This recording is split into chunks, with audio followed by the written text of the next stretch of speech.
When I think of Lord Krishna, how he was born in the prison house of Vasudeva, although he is unborn, how he went away from his father's protection to Vraja and lived there incognito out of fear of the enemy, and how, although unlimitedly powerful, he fled from Mathura in fear, all these bewildering incidents give me distress. Lord Krishna begged pardon from his parents for their, Krishna's and Balaram's, inability to serve their feet due to being away from home because of great fear of Kamsa.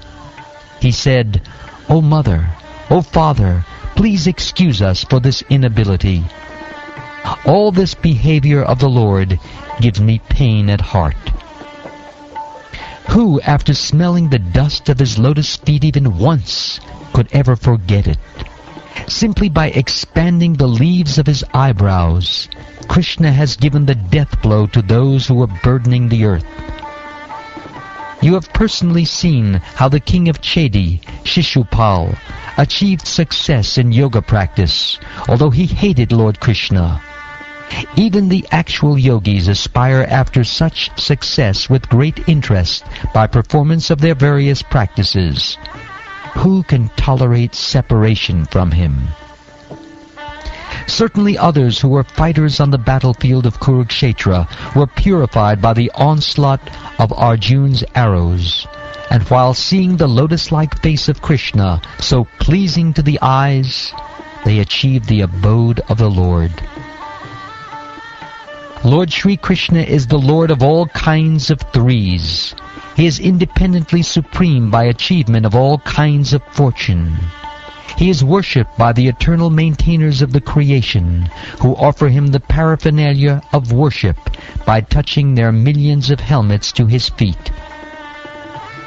Therefore, O Vidura, does it not pain us, his servitors, when we remember that he, Lord Krishna, used to stand before King Ugrasena, who was sitting on the royal throne, and used to submit explanations before him, saying, "O my Lord, please let it be known to you." Alas, how shall I take shelter of one more merciful than he, who granted the position of mother to a she-demon, Putana, although she was unfaithful, and she prepared deadly poison to be sucked from her breast? I consider the demons, who are inimical toward the Lord, to be more than the devotees, because, while fighting with the Lord, absorbed in thoughts of enmity, they were able to see the Lord carried on the shoulder of Garuda, the son of Tarkshya, and carrying the wheel weapon in his hand.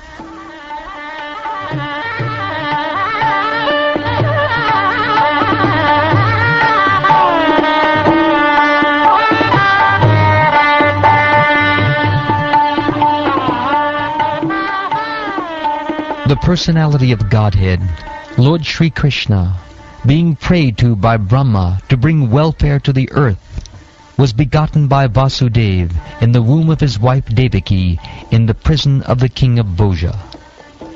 Thereafter his father, being afraid of Kamsa, brought him to the cow pastures of Maharaj Nanda, and there he lived for 11 years like a covered flame with his elder brother Baladev.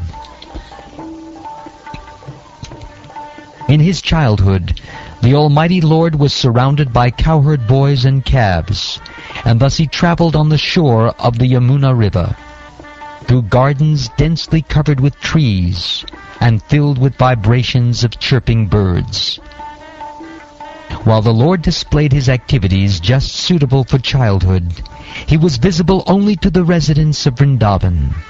Sometimes he would cry, and sometimes laugh, just like a child, and while doing so, he would appear like a lion cub.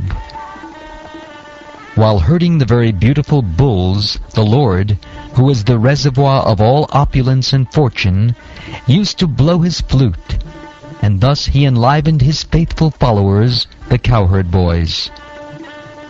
The great wizards who were able to assume any form were engaged by the king of Bhoja, Kamsa, to kill Krishna, but in the course of his pastimes, the Lord killed them as easily as a child breaks dolls. The inhabitants of Vrindavan were perplexed by great difficulties because a certain portion of the Yamuna was poisoned by the chief of the reptiles, Kaliya. The Lord chastised the snake king within the water and drove him away, and after coming out of the river he caused the cows to drink the water and proved that the water was again in its natural state. The Supreme Lord Krishna desired to utilize the opulent financial strength of Maharaj Nanda for worship of the cows, and also he wanted to give a lesson to Indra, the king of heaven. Thus he advised his father to perform worship of Go, or the pasturing land and the cows, with the help of learned Brahmins. O sober Vidura, King Indra, his honor having been insulted, poured water incessantly on Vrindavan, and thus the inhabitants of Braja, the land of cows, were greatly distressed. But the compassionate Lord Sri Krishna saved them from danger with his pastime umbrella, the Govardhan Hill. In the third season of the year, the Lord enjoyed as the central beauty of the assembly of women by attracting them with his pleasing songs in an autumn night brightened by moonshine.